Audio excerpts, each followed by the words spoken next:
Appearances for Chelsea's Tammy Abraham. He's got 5 in all competitions. Is he making himself undroppable right now, Owen?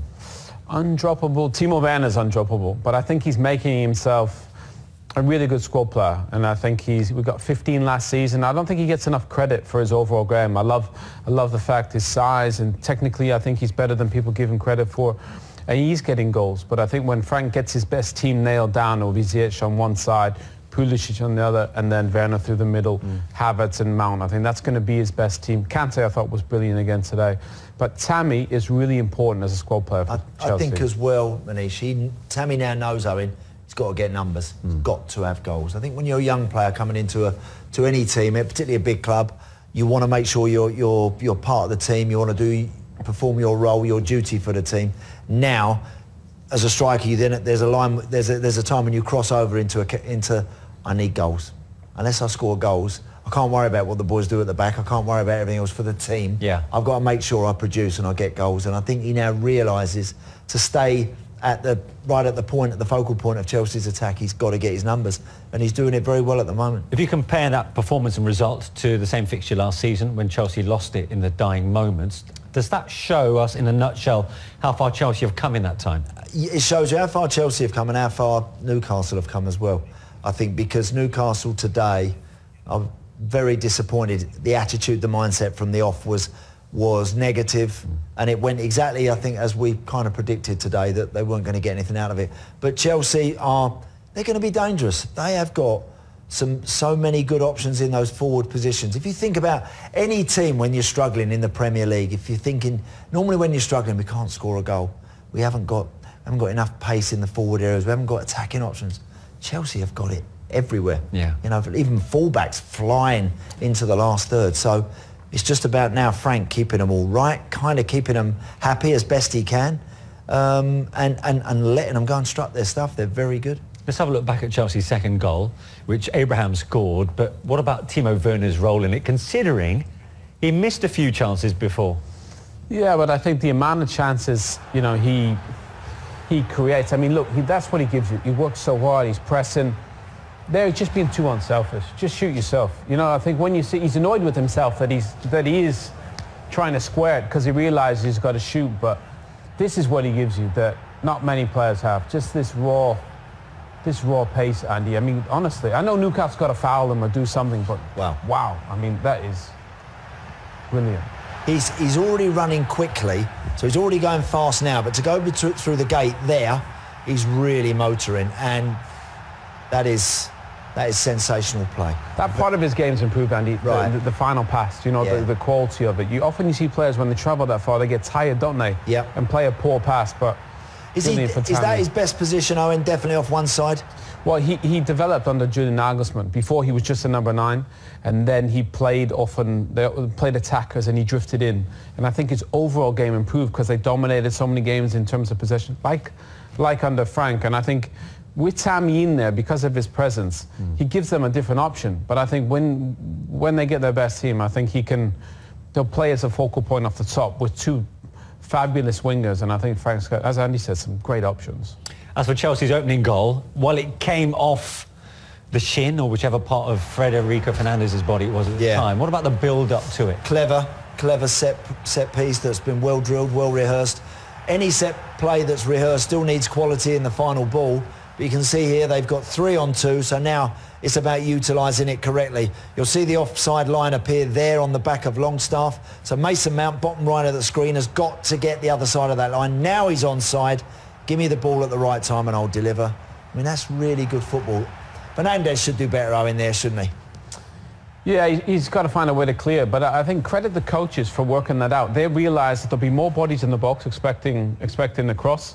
So if we can get 3, they'll only push 2 out. Get the ball, that set 3v2, and then that's great coaching. It really is. And no push on him from behind? No, he's clutching Fernandez and he's hoping for a push because he puts himself in a bad spot. Really, you can only clear that with your left foot. You don't clear that with your right. If you clear with your right, it's an own goal. It shouldn't actually travel to the far post, that ball.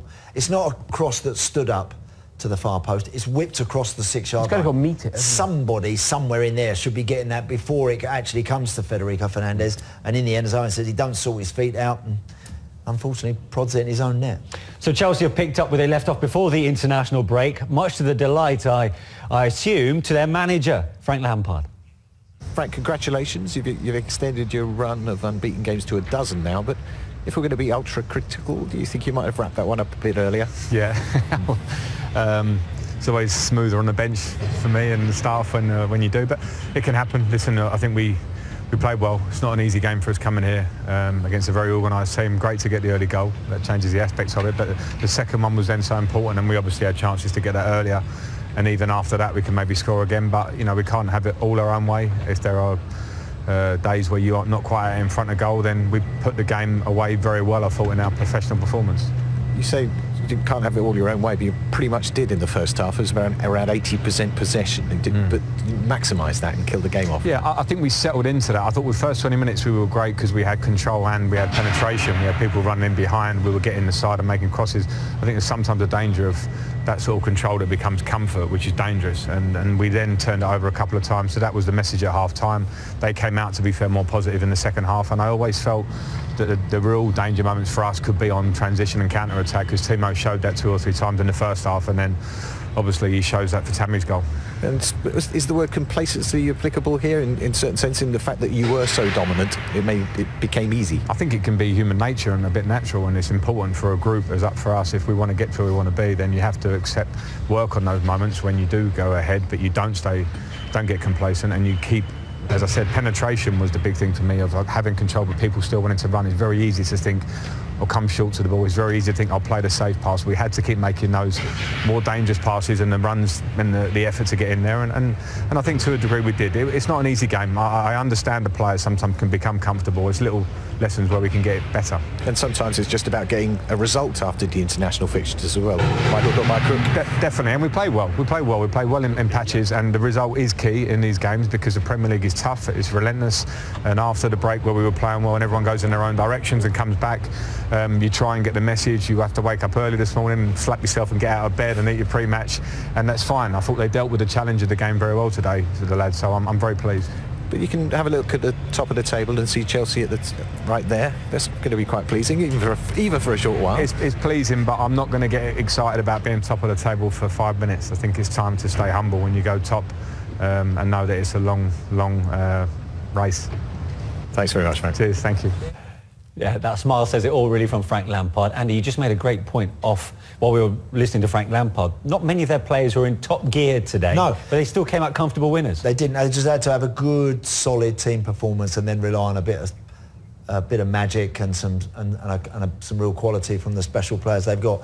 I think of Ziyech today, not quite. 1 or 2 moments, not quite. Kovacic hardly really had a kick. Reece James and Ben Chilwell didn't have to be marauding for 90 minutes. You know, N'Golo Kante was brilliant.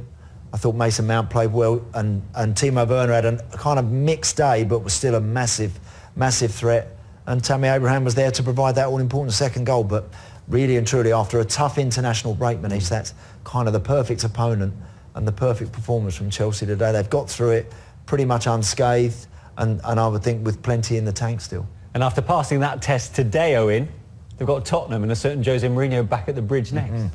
Yeah, I think obviously Frank will be looking forward to these fixtures, and they're tough ones, you know.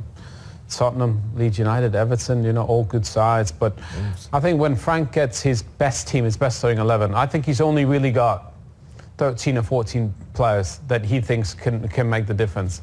And he's going to have to play them quite regularly. I think those days of chopping and changing, I think they got to go. And I think if he settles on this team with Kante at the base of it, with Thiago Silva and that base, those fullbacks, Mount and Havertz to come into the side, Chelsea are going to be right there. But I only see them finishing third at best. But I still think he's got a great group of players in there. That game against Tottenham could also be at the top 2 when it comes to that fixture, depending, of course, what happens over the next few days. Right, we move on here on Matchday Live. Up next for us, our focus falls